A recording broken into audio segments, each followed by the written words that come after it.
how many of you have been craving to stay concentrated, whether it's the breath or the body.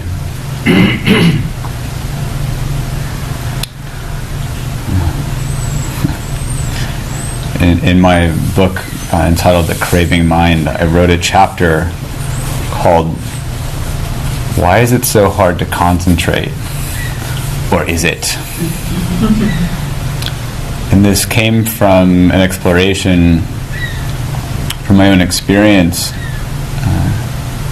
of really struggling with staying concentrated.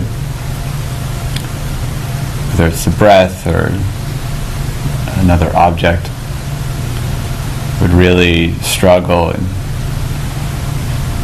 even on retreats sweating through t-shirts, just really trying to force myself to concentrate.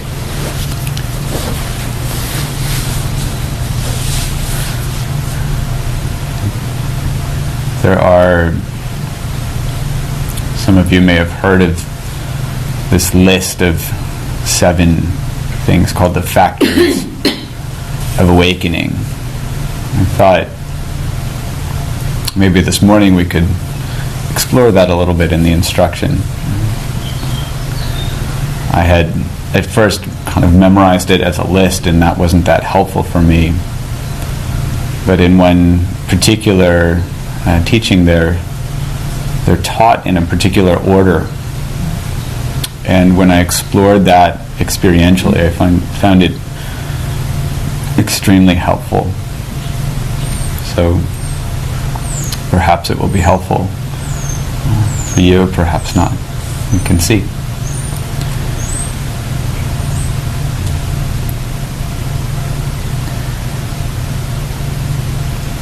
We can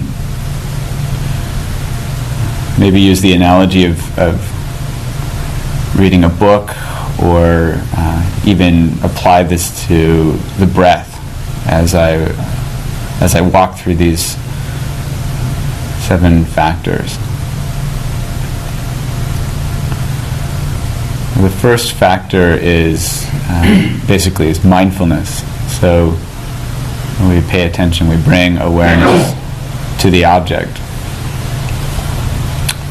So if the object's a book or our breath, we can bring awareness to it.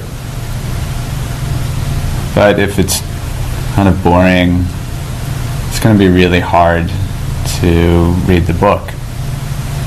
If the breath seems kind of boring, it might feel like a struggle to continue to pay attention to it. So when this factor is brought together with the second factor of awakening, interest or curiosity, something interesting happens. So if it's a book that's interesting, suddenly it's less of a struggle to pay attention because we're interested. We want to know how the story unfolds. If it's the breath, counting in and out, our brain might get bored with that over time. Yet if we become interested, is it a long breath? Is this one going to be a long breath? I don't know how that story ends. Naturally we're drawn in. We don't have to do anything about the breath. We simply get interested. And we have to follow the story. That was a short breath. Interesting. What about the next one? Is it the same story? Often it's not the same story. So we can start to bring interest to anything. Suddenly the breath becomes a story of its own. We can bring curiosity to, when is that in-breath going to end? When is the out-breath going to begin? And notice how that curiosity naturally holds our attention. This is like rubbing two sticks together and we start to create friction. Mindfulness and interest. When we become interested and we pay attention, suddenly when those sticks rub together enough, there's energy. So this third factor of awakening, sometimes translated as courageous energy, arises. So if it's a good book, we have the energy to read. We don't fall asleep. We naturally have that energy to continue seeing how that story unfolds. So too with an object. We can notice how energy arises naturally out of these conditions. That's the third factor. When there's energy based on interest and awareness, if that book is really good, suddenly we become enraptured.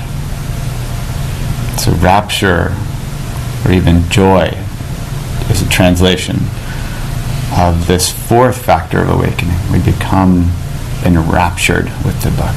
Wow, this story is really interesting.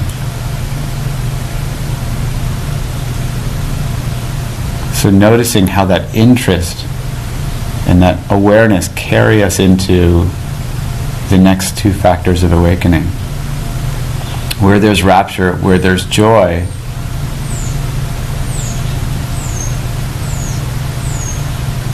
it feels good. There's a calming. And that is the fifth factor of awakening. So tranquility.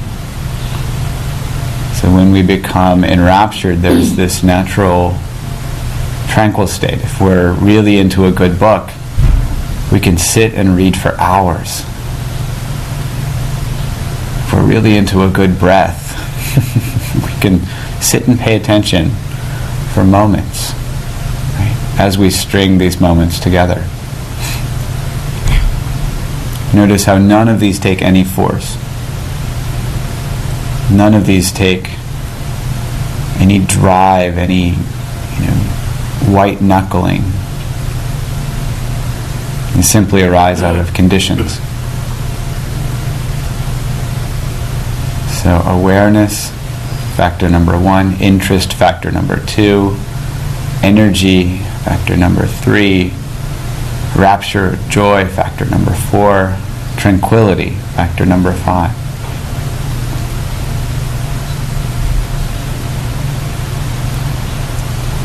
Here's the suspenseful part of the story.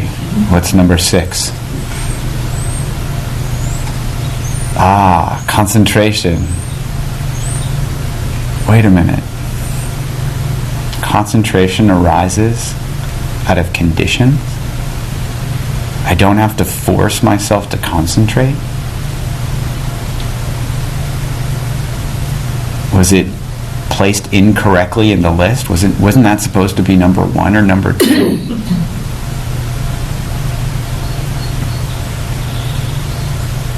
When we're interested, when we've got the energy, when we're enraptured, when we're tranquil, these conditions set up concentration. Concentration naturally arises out of these conditions.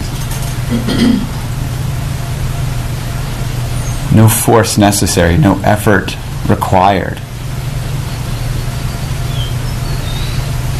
Just like if you're noticing that you're interested in hearing how all of these factors come together, your mind might not be scattered. It might not take a lot of force to pay attention. And importantly, it's not some cognitive skill. I have to remember these things. It's simply about noticing how they naturally unfold. Bringing awareness and curiosity together, rubbing those two sticks.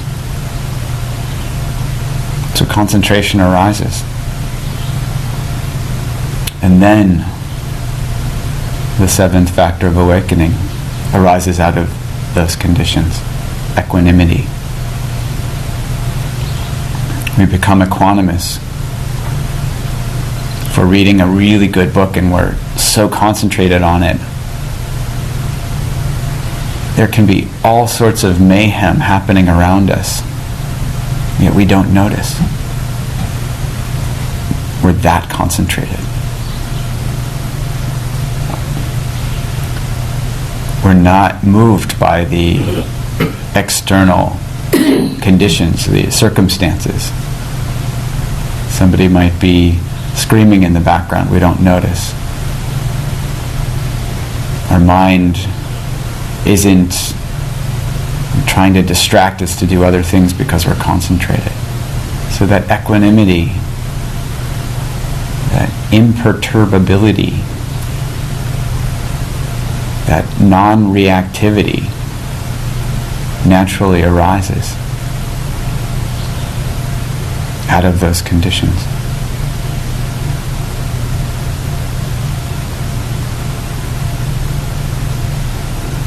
So this morning, we can play with these conditions. We can find an object, whether it's the breath, whether it's the body, whether it's anything else. And bring these first two factors of awakening together. Paying attention, bringing awareness, being curious. Oh, is that breath a long or a short breath? Oh.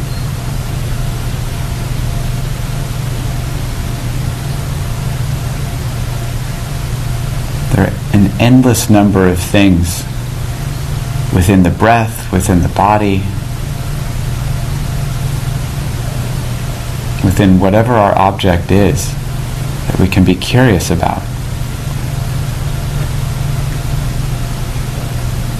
And if boredom arises, what does boredom feel like? As that becomes our momentary object. Interesting. We can explore boredom and become concentrated simply through noticing and becoming interested in that phenomena.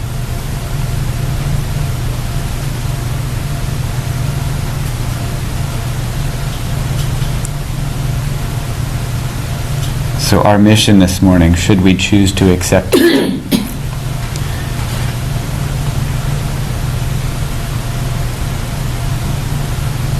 is to play. Literally play with curiosity. As we bring it together with awareness, bring these to an object.